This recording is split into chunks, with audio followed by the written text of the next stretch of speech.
My name is Louise Burns. I'm an artist, and if you've accidentally found yourself at my YouTube channel, I'm sorry. I'm here today to talk about my new record in the most, modern way I can.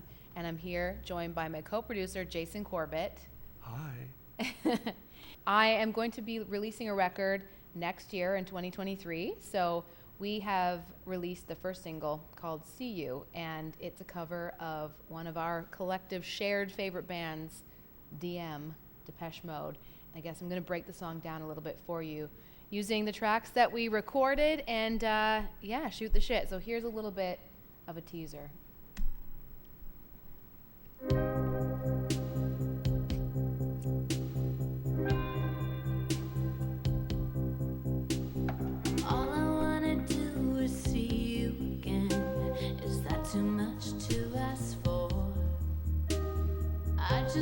So I'm just gonna play a little bit of it, and we're gonna talk about the track, I guess, a little.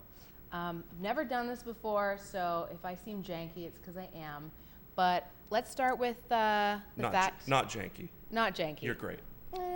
Just depends on who you ask. But this is the first song that Jason and I recorded together in the autumn of 2020, and I had not even written the record yet. I just knew I wanted to start recording something because the pandemic made all of us musicians feel like we were really just deep down that existential black hole of nothingness. Really didn't know what to do with myself. And of course, the only answer to those feelings is to work. So I called up Jay and I said, do you want to do a song together?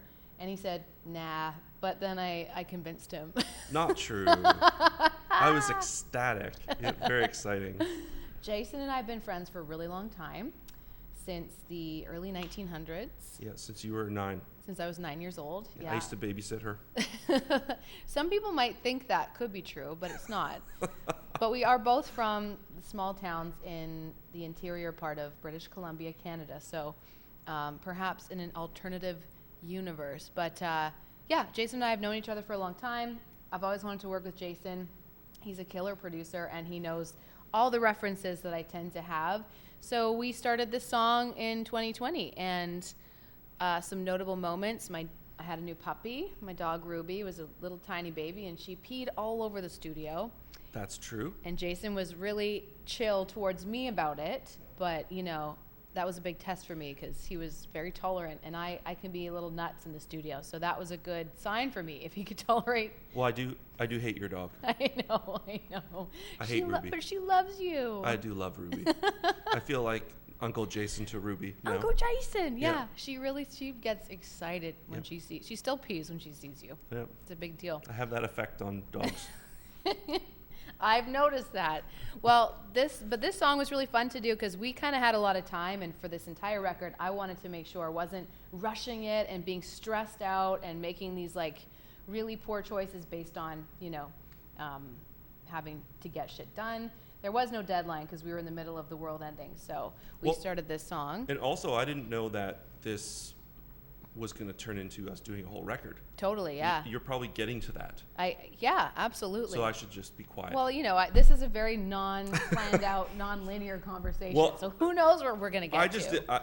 I didn't know what the deal was. I thought it's like, oh, you have some downtime. We're going to work on this Depeche Mode song because, obviously I'm a big Depeche Mode fan as well. But we did have a lot of fun with Ruby. Yeah. And making music. And making music too. The keyboard that comes in off the top, the doo-doo, which I will find, was done with Ruby sleeping right beside me. What was I playing again? The stage? The Korg stage. Yeah, that's right. Yep. Yeah. Affected through an assortment of pedals. Yeah. Give the gearheads what they want. Yeah, what? Outboard gear. What outboard gear were you using? So it was the Korg stage. It was it was a piano setting, one of the piano settings, natural sound. And then it was going through a Chase Bliss audio, the vibrato, the vinyl. Right. Yeah. Yeah. The vinyl pedal.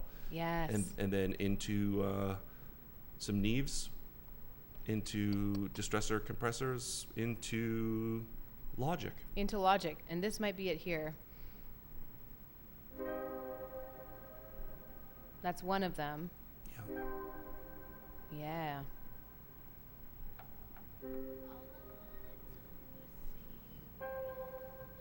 Right there. That part will always make me think of my puppy when she was teeny tiny because she was sleeping as I did that. So fun. And Jason and I both use Logic Pro. We are Logic people. Very logical. Very logical choice for yeah, us.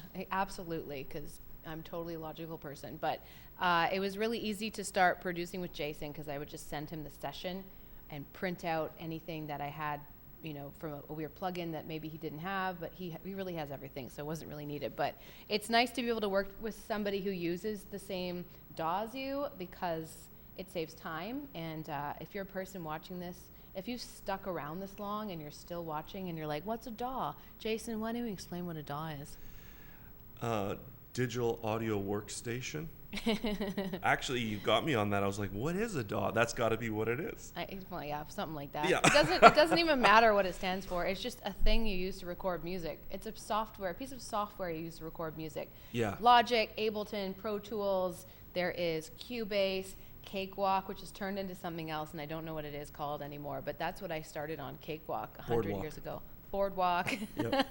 Moonwalk. Moonwalk. Yeah. The Ding Dong Station, whatever you want to call it. But that is one thing that we share in common is our appreciation of Logic and how I find intuitive and creative it is for me.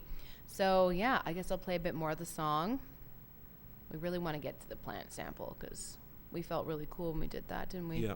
It was pushing the boundaries. Yeah, we were really breaking the boundaries here. Not to kiss you, no, I won't even touch you. Here it comes.